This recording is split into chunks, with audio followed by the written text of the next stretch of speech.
Hello everyone, today we're going to be going over the entire short answer section of the June 2022 Physics Regents exam. We're going to be starting off with question 51, which is to charge a cell phone battery, 3.69 times 10 to the power of 3 coulombs of charge is moved through a potential difference of 3.7 volts. Calculate the maximum amount of electrical energy gained by the battery, right? So here we're given V and we're also given Q, and we're trying to find electrical energy gained, right? And electrical energy is going to be work, or W, right? So let's see which formula on a reference sheet matches this. If we scroll down here, this formula, V is equal to W over Q, really matches that what's given, right? It gives us V in terms of W over Q. That's all the three things that they give us and are asking for us, right? So I'm going to write this down as if I'm actually taking the test. So this would be my booklet here, 51 to 52. It's saying show all work, including the equation and substitution with units. For this test, all you need to do is list three things. For one, your equation, right? I'm gonna be using V is equal to W over Q, right? That's one. Next thing I have to do is I have to rewrite this in terms of the thing I'm solving for. I'm solving for energy, which is work, so I have to rewrite this in terms of work. So W is equal to VQ.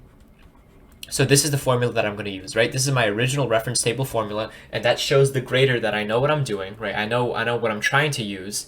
This is just for the convenience of the grader, right? Now that it is in terms of W, and I don't need to show my work when we're really solving anything, right? Because it's just all you have to do is plug it into the calculator. And my third and my final step, right, is going to just plug in my values, right? So W is going to equal to my voltage, right, which is 3.7 volts, 3.70 volts, that's given, times my charge, which is 3.69 times 10 to the power of 3 coulombs, right? So now I have substitution, I have an equation, I have substitution with units.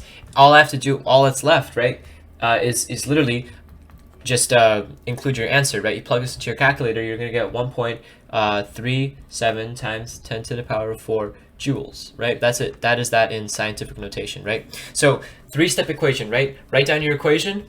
Next, write down your substitution with units, and then just list down your answer, right? So moving on to number 53, right? It says a 55 kilogram ice skater slides across the level ice surface with the friction force acting on the skates has a magnitude of 11 newtons, right? So it says determine the magnitude of weight of the skater, right? So if you don't know this magic word determine means you do not have to show work, like no work shown, right? No formula, no substitution. They just want you to write down your answer, right? And whenever we're dealing with weight, that's the same thing as saying the normal force, right? And F of n, or F sub n, which is given in your reference table, right? But in general, the formula for weight is mass times gravity, right? Your mass times the gravity, right? So if we have a 55 kilogram ice skater, her mass is going to be 55 kilograms, and the gravity, which is on your reference table, is 9.81 meters per second squared, right? So if you were to plug those two into your calculator, it would give you back a value of about 540 newtons. So that's all. Right, moving on to 54 to 55, what does it say? It says calculate the coefficient of kinetic friction between the ice skater and the ice, right? So what are we given here? We just solved for the normal force or the weight, right? So we have F of n, and we also know the force of friction. We know F of F, right? F sub F, force of friction. And if we look at our reference table, we're going to find the formula F sub F is equal to the coefficient of friction, which is what they're asking us. Calculate the coefficient of kinetic friction, which is this symbol right here, times the normal force, right? This is all the way down in mechanics. Force of friction is equal to the coefficient of friction times the normal force. Right here, we're going to use this formula. I'm going to write it down. Next, I'm going to put it in terms of whatever I'm trying to solve. I'm trying to solve for this strange symbol, the coefficient. I'm going to write it in terms of the coefficient. This coefficient is equal to the force of friction divided by the normal force, right? Substitution with units. Substitute 11 newtons for the force of friction. It says that in the problem, and substitute 540 newtons for the weight of the ice skater. If you divide these two values, you're going to get an answer of 0.020. And remember that the coefficient of friction has no units, so just write that down, right? So here we are, moving on to number 56. It says that determine the amplitude of the wave produced in the spring. We know that the amplitude is just going to be half of the total length of total height of the spring. So half of 1.0 is going to be 0.5, right? So this is the 1.0 is the total length of the spring. The amplitude is going to be half of that, right? So literally all we have to do is just write 0.5. Since it says determine, we don't need to show work. Next, it says determine the wavelength of the wave produced in the spring, right? So remember that wavelength is the distance between peak to peak or trough to trough, or it's the distance, right, that it takes for us to make one peak and one trough and return to our starting position, right? So a way I'd like to do this, I just like to divide this in half, right? So we know the amplitude, so just like make a line where 0.5 meters and 0.5 meters are on both sides. And from here, I could just trace it, right? So here, like I said, the wavelength is the amount of distance that we make one peak and one trough. So this technically is one wavelength, right? Or one lambda, which is the same thing as a wavelength. Then this is also one wavelength. And then this is also one wavelength, right? So in 4.5 meters, right, I have 3 wavelengths. That means that one wavelength, if I divide both sides by 3, is equal to 1.5 meters, right? So that's all I have to write, 1.5 meters. That's how I would calculate this, me personally. You could also do it with the trough and the peak method, but I think this is easier. You could be like 1, 2, you know, I think it's just easier. Number 57, to determine the wavelength of the wave. We just did that. Wow, okay, moving on to the next set, right? It says, number 58, says determine the total work done in joules by the 0.8 Newton force in pulling the box at the top of the incline, right? If you don't know what the formula for work is, you're gonna go here and you're gonna see where the symbol W is, right? W stands for work. Work is force times distance, right? So if work is force times distance, right, we have 100 Newton force. Oh, actually, rather, we have a 80 Newton force, right? Our force is 80 newtons. And we're trying to pull it up a distance, right? A distance of 20 meters, right? So really it's going to be 80 times 20. So our work is going to be 1,600 joules. Right, so I'm going to write 1,600 joules down. Now, you see, I almost made the mistake of using 100 newtons as my work, right? Or as my force. Remember, the force is the thing that you're actually applying, right? 100 newtons is just the weight, but the force is always going to be the thing that you're actually forcing, if that makes sense. The thing that you're actually pulling or trying to tug, you know? It's the value by which you pull or push. Number 59 says determine the total amount of gravitational potential energy in joules gained by the box as it's pulled to the top of the incline. This is on your reference table. It's under the formula delta PE is equal to mg delta H, right? So delta PE is equal to mg times delta H. Literally just plug in the values. Our mass times gravity, right, is already calculated with that 100. Right, that's the weight. As we said, weight is equal to mass times gravity. So really, we have 100 newtons times our height, which is only 10 meters, right? So 100 times 10, that's 1,000. So our potential energy is going to be 1,000 joules. So that's all. Number 60 says, explain why there's a difference between the total work done by the 80 Newton force in pulling the box to the top of the incline and the amount of gravitational potential energy gained by the box as it was pulled to the top of the incline, right? So why when you pull it, do you need more energy than if you were just to say, why do you require more energy to pull it up than there is energy if it was already on top of here without no pulling, right? And really the reason why gravitational potential energy is the energy that the box contains itself, right? When it's stationary at the top of a drop, right? So this 100 Newton block right here, that right before it's dropped, only has 1,000 joules of energy, right? But our system, where we had to pull this all the way up, we needed 1,600 joules, and that's because there's an additional force of friction that's added when we pull this up, right? There's a force of friction that's in the opposite way down, pulling us down, and we need to overcome that friction in order to pull it up, right? So to explain why there's a difference between the total work done and the gravitational potential energy, we can say that friction causes internal energy to increase. So not all work becomes gravitational potential. Gravitational.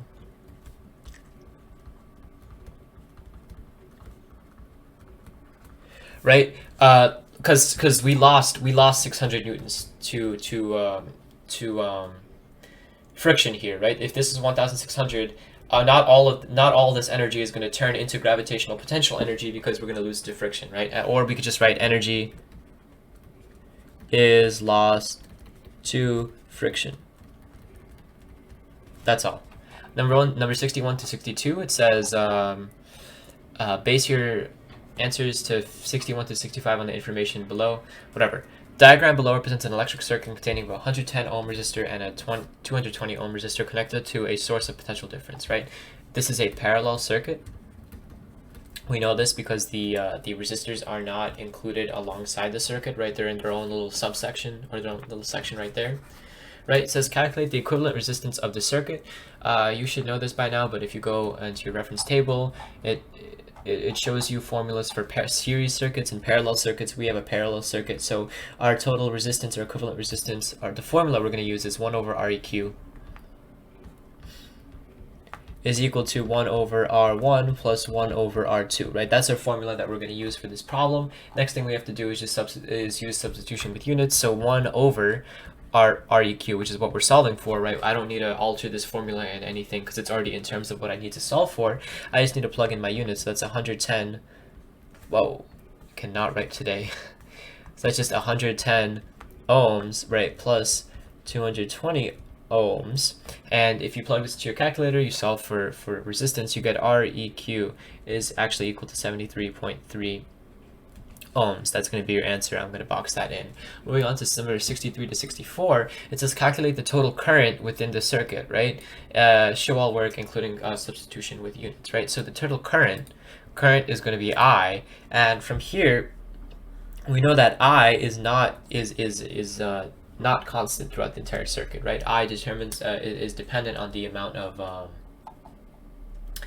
on the amount of resistors present, right? The amount of resistance is going to change, is going to determine our I, right? So we can't just use R equals V over I and then just set this equal to only one of our resistors, because we need to add, right? Because the current here and the current here are going to be different, right? And we're asking for the total current. We're going to have to add the current across this resistor and the current across this resistor, right? An easier way to do this is just to find the current is using because we know V is constant, right? We can use the formula R equals V over I, and we can use our total resistance, which we just said was 73.3 ohms, right? And we can use our constant our constant voltage, which it says here, voltage is the same, right? 6. And then over this, we can just find the total current throughout the circuit just by solving for I, right? So that's exactly what we're going to do here, right? I already planned this out. R equals V over I, right? Rewrite this in terms of I. So I is equal to V over Req, because we're using the total resistance, remember that. Now, all I need to do is plug in my units, right? 6.00, I is equal to 6.00 volts divided by 73.3 ohms, and my I, if you plug this into a calculator, is going to have to equal 8.19 times 10 to the power of negative 2a, right?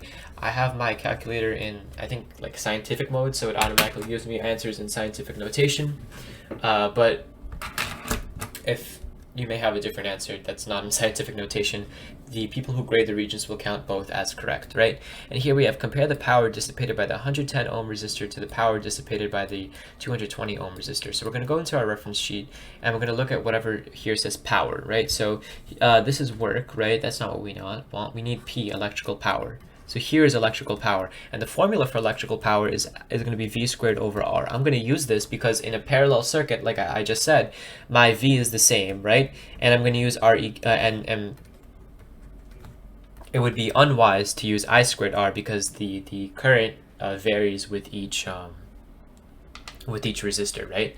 So V squared over R, always when you're doing power, use whichever formula has the thing that's constant in your circuit, right? If this was an in-series circuit, I would use this because it's using I, but whatever, I'm going to use V squared over R. Just keep that formula in mind, right? Because that has to do with power, V squared over R. And when it's asking us to compare the power dissipated by the 110 resistor and the power dissipated by the 220 ohm resistor, think about this, right? If V is constant, right, and I'm dividing V by 110 versus I'm dividing V by 220, obviously the one that's being divided by the smaller number is going to have the greater power dissipated, right? Because whatever you divide by, the bigger the number you divide by, the smaller your quotient or the smaller your answer is, right? So really, that this is going to dissipate twice the amount of power than this, because this is dividing by twice the greater number, right? Anything over a bigger number is going to be smaller, right? So here I could literally just write that the power dissipated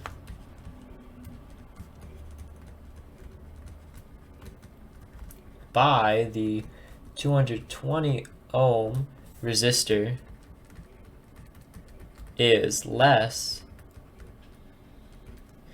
than the power dissipated by the 110 ohm resistor.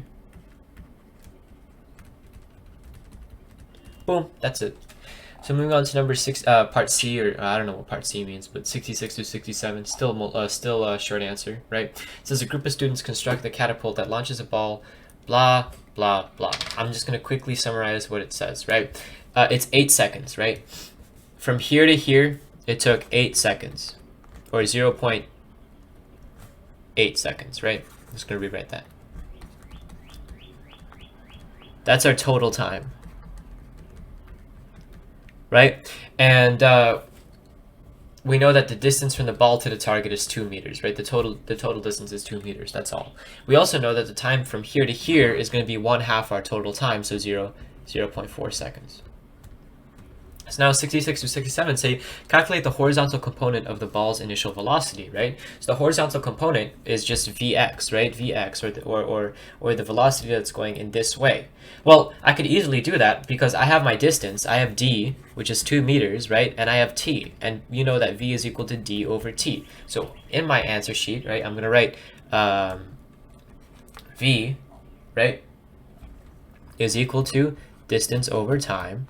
Now, what I'm going to write is v is equal to 2.0 meters divided by 0.8 seconds. And I'm going to get a speed of 2.5. V is equal to 2.5 meters per second, right? That's my horizontal speed. Next, it's asking me with 63, it's find its vertical component, or the speed that goes up, right? This is going to be a lot, it's going to be more complicated than just finding v equals dt, right? But I'm going to find it regardless, right? Because I have d, I was given d, right? I was given my v initial, right? Because that's 0 meters per second. It's from, sorry, I was given my v final, rather, which is going to be 0 meters per second, because at this point it's at 0 meters per second. I'm given time, right? The amount of time that's required to reach 0.78 meters, which is 0.4 seconds. And I'm trying to find VF. Sorry, I'm trying to find VI, right? And I know my acceleration is negative 9.81 meters per second because gravity is constantly weighing me down, or pulling my ball down, right? So all I say is that I know that in 4 seconds this ball, with its vertical velocity, right, traveled 0.78 meters, right? I know that at this point it's 0, so after 4 seconds passed, it decelerated to 0 because of the acceleration of gravity. So really, I have VF, I have T, I have VI, and I have A, and I also have D, right? So what formula am I going to use? Obviously, I'm going to use the formula D is equal to V initial times T plus 1/2 AT squared, right? And I'm going to rewrite this in terms of my V initial, right? Because that's what I'm trying to solve for. So I could write this as VI is equal to D minus 1/2 AT squared divided by T. Now I'm going to plug in my units, right? I'm going to have VI is equal to 0.78 meters minus 1/2 times negative 9.81 meters per second squared, right, times 0.40 seconds squared. And I'm going to divide all of this by 0.40 seconds. If you plug this into your calculator, right, you're going to have a final answer of V initial is equal to 3.9 meters per second, right? So that's all you have to do. Just identify what you're given with, what units you're able to, what terms you're able to work with, and just plug them into your formula, right? Number 70 says on the diagram in your answer booklet, draw an arrow originating at point P that represents the direction of the ball's acceleration, right? Did I not just say that the ball is accelerating downwards because of gravity? Gravity is the thing that's accelerating it downwards. Gravity is a force of acceleration that's always constant. So all I have to do to get full points on this question is just draw an arrow down from P, straight arrow going down. Number 71 says, there's all so much pretext, and then here on the next page, it actually asks us the question. It says, determine the total amount, so no work, the total amount of elastic potential energy stored in the spring when it is compressed 0.10 meters, right? So I'm going to have to use the elastic potential energy formula, which I can find on my physics reference table. If I go into PES, or the potential energy of a spring, I know that PES is equal to 1/2 x, or sorry, kx squared, right? So I know that it's being compressed 1 meter, so my k is 1 meter. So I know that it's 1/2 times our spring constant, which they say up here is 2,600 newtons per meter, right? So 2,600 times 0.1 squared, right? And if you plug this into your calculator, you get a value of 13 joules. Now moving on to the part that requires calculation. 72 to 73 says, assuming all of the spring's energy is transferred to the 3 kilogram block, calculate speed v1 of the 3 kilogram block immediately after it is propelled by the spring, right? So this is the part I skipped over, but what's happening is that this block is being moved backwards and the spring is being compressed fully, right? Right, so this spring is fully locked in, ready to go boing and like spring outwards, right? And we just calculated that this spring is now holding 13 joules of energy, right? It's containing that 13 joules.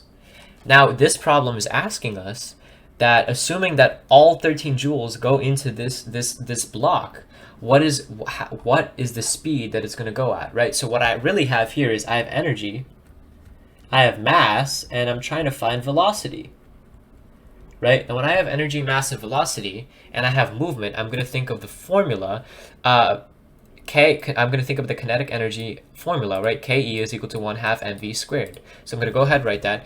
Ke is equal to 1/2 mv squared. Now I'm going to rewrite this in terms of v, so I'm going to write v is equal to a radical 2ke over m, right? Because that's simply this entire formula rewritten in terms of v. Then I'm going to plug in my values. I'm going to go v is equal to radical 2 times 13 joules, right? Which is our kinetic energy, or the total amount of energy in our system, right? Because whenever we're going to get this, right, we're going to get 13, because 13 is what was given to us.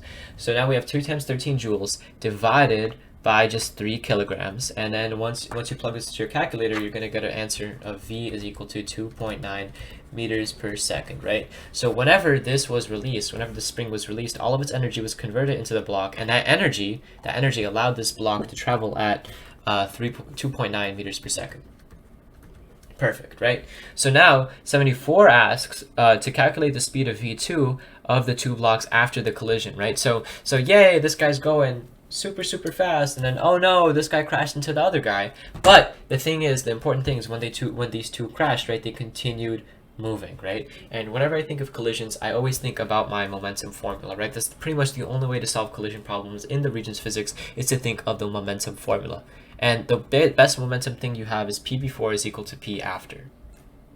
So here, I'm just going to write down P before is equal to P after. Almost every single collision problem requires that you write this stupid formula down. I'm going to write this formula down, right?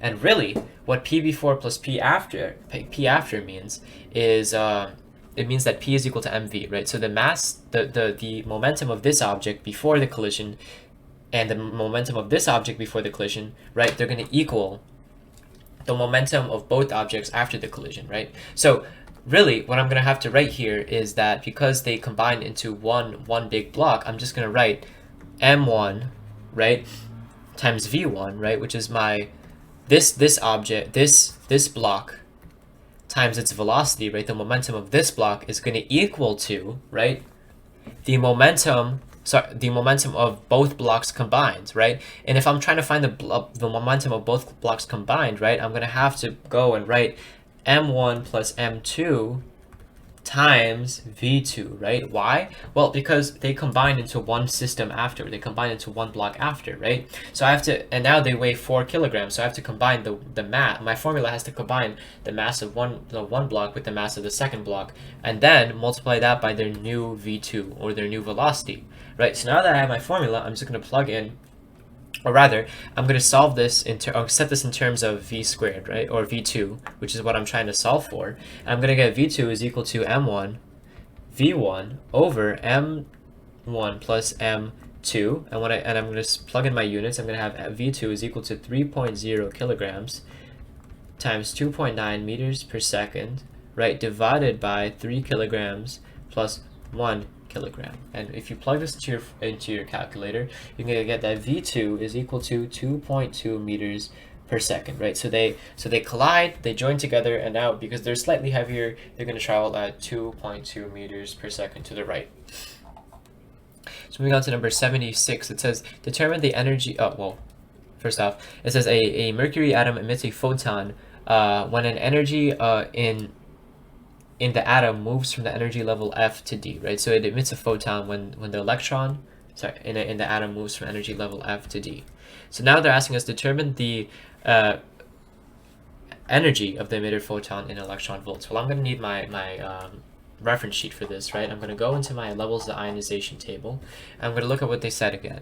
It goes from level F to level D, right? So level F right here is just a straight line, right? So right here, this level, this energy has 2.68 or negative 2.68 electron volts, right? And we go from level F to level D, right? So now we go all the way down to negative 4.95 electron volts, right? And you know that the formula for this, which is found in the modern physics side, is that the energy initial minus the energy final is going to be the change in energy, right? And we need to find the change in energy. So really what we're going to have to do is we're going to have to do, I'm going to write this here, negative 2.68 electron volts minus negative 4.95 electron volts. And when you plug that into your calculator, which is what I'm trying to do now, you're going to get 2.27 electron volts, right? That's going to be your answer, right? And because it says determined, we don't need to show work, right? You're going to have 2.27 electron volts because they're asking you for the emitted is going to be the change, right? So the emitted, or the energy of the emitted photon, is the same thing as just saying the change in energy, which you get from subtracting the initial from the final, right? 77 says determine the energy of the emitted photon in joules, right? So now we have an EV answer. We have 2.27 electron volts, and they're asking us, well, just convert this to joules. If I look in my reference, my physics table, right? My reference table, I know that 1 electron volt is equal to 1.6 times 10 to the negative 19 joules, right? So if I want to convert them, I'm just going to have to multiply by 1 EV over 1.6 times 10 to the power negative 19 joules. These two are going to cancel out, and I'm going to be left with an answer of 3.63 times 10 to the power of negative 19 joules on my calculator. So now, number 78 through 79 ask us to calculate the frequency of the emitted photon, right? So what we just did right now was we determined the energy of the emitted photon. So we have the energy of the emitted photon, and I'm going to look into the one place where my reference table has photons, right, or has those equations with photons, and that's going to be in modern physics. And right here, right, it's going to say that the energy of a photon, literally E photon, energy of a photon, is equal to the Planck's constant, right, times frequency. Well, I'm going to remind myself, what am I asking for? Or what am I trying to find? I'm trying to find the frequency, right? And I have the energy. And Planck's constant is a constant that's on your reference table. So I'm going to use this formula. E photon is equal to HF, right? So I'm going to write that down. E photon is equal to HF. Right? I'm going to rewrite this in terms of F. So frequency, which is what they're asking for, is equal to E photon over H, right? And now I'm just going to substitute with units. F has to equal to 3.63 times 10 to the negative 19 joules divided by Planck's constant, which is 6.63 times 10 to the power negative 34 joules times seconds. That's located all the way up here, somewhere there. I promise it's there. And when you plug this into your calculator, what you get is you get an answer of 5.48 times 10 to the power 14, and the units is hertz, right? So now number 80 asks us, based on your calculated value of the frequency of the emitted photon, determine its classification in the electromagnetic spectrum, right? So based on the frequency you just calculated, what does that mean on the, what is it, right? So what I have, right, I have 5.48 times 10 to the power 14 hertz, right? I'm going to look down here where it says frequency, and I'm going to look where it says hertz, right? And we'll look at something that's close to 14, right? So 10 to the power 14. And right here, it expands it for us, right? So obviously it's going to be on the visible light spectrum, but where on the visible light spectrum, right? Well, if it's 5.48, right, it's going to fall under green light, because 5.48, trying to write horizontally, right? 5.48 times 10 to the power 14 is going to fall between 5.2 and 6.10, right? It's right in between them. So I can say that this is green light. Or if I was lazy, I could just see that it falls under visible light, and I could have just wrote visible. And that's all, right? So just match those, right? So moving on to number 81. It says that the diagram represents a path followed by a ray of light, the frequency of which is 5.09 times 10 to the power 14 hertz, as it strikes a semicircular block of fused quartz perpendicular to its curved surface, right? So use a protractor to determine the angle of incidence between the light ray and point O, right? So automatically the angle of incidence is always going to be between the normal. It's always going to be between the normal and the incident ray, right? So it's always going to be between the ray and the normal. So that's always going to be here. It's never going to be here. It's always going to be between those two, right? So there's no way that I could, fit a... I'm sorry, but I cannot show you. There's no way for me to put a protractor on screen in this application. So I'm just going to draw what a protractor should look like, right? So you should put your protractor, and the middle of the protractor should be on this point, right? And, sorry. You should put your protractor this way, right? And the middle of your protractor should be on this point, right? And you draw that. So this is what your protractor should look like. And here are all your numbers, whatnot. And but make sure that the middle of it is aligned on that point. And once you actually measure this, your line should go through where it says 28, right? It should go through 28 degrees, right? So right here, it's gonna say like it's gonna say 30. And then there's going to be like one line, and there's going to be two lines, and it's going to pass through that second line. So it's 28 degrees. From how I looked at it, it's 28 degrees. For the Regents, as long as you're within plus or minus 2 degrees of that angle, you should be fine. My application, all right, good. Right, so it's 30. So I'm going to go ahead, I'm going to write down, sorry, I just said it was 28. It's 28 degrees. But if you wrote 30, or if you wrote 26, or if you wrote in between those two, you would also be fine. But if you wrote 31 or 25, you would not be okay, right? So always plus or minus 2. Now, what 82 to 83 says, it says calculate the angle of refraction as the light ray leaves the fused quartz at point O and enters the air, right? So automatically when we're dealing with like finding an angle of refraction after something leaves something, I'm always going to think of the formula n1 sine theta 1 is equal to n2 sine theta 2, right? And this can be found on your physics reference sheet. With this, right, what I'm really looking at is I'm trying to find the angle of refraction as it leaves the fused quartz, right? So really, I'm trying to find what is the angle, how does it enter here, right? And what that's going to be is that's going to be angle 2, right? That's after it leaves the medium, right? That's angle 2. So what I'm solving for is sine theta 2. Right, so I'm going to rewrite this in terms of sine theta 2, and that's going to equal to n1 sine theta 1 over n2, right? And here I'm just going to substitute units. I know that n1 in fused quartz, that value is going to be 1.46, right? Because it's found on my absolute indices of refraction, right? Right here, fused quartz 1.46. I'm going to have to multiply this by sine of 28 degrees, which is what we come in with, right? We come in with 28 degrees, like that. And then we have to divide this by 1.00, which is the index of refraction, or N2, right? Our index of refraction for air, right?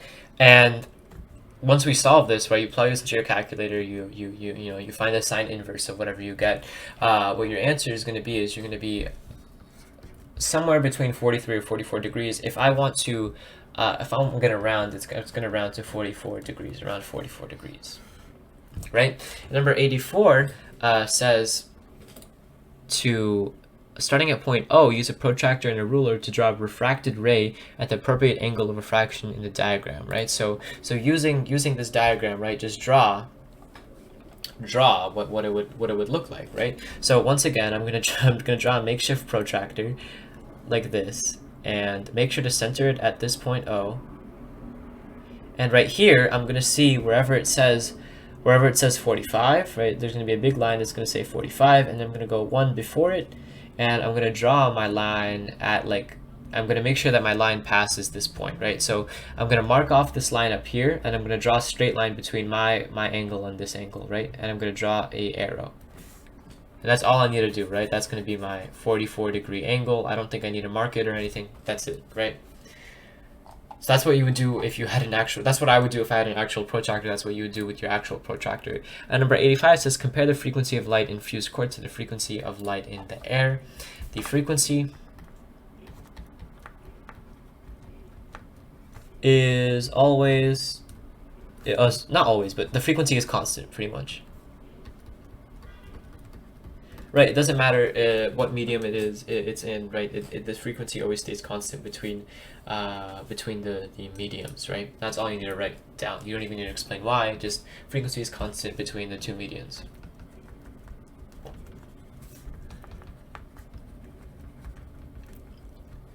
And that's all. That is the 2020, it's the most recent physics test whole short answer section explained. If you like what you saw, feel free to like the video, subscribe. If you have any questions, put them in the comments, and if you want me to make one more video right before the test, let me know. But I hope you learned something. I hope you have a nice day, and I hope this was clear. Goodbye.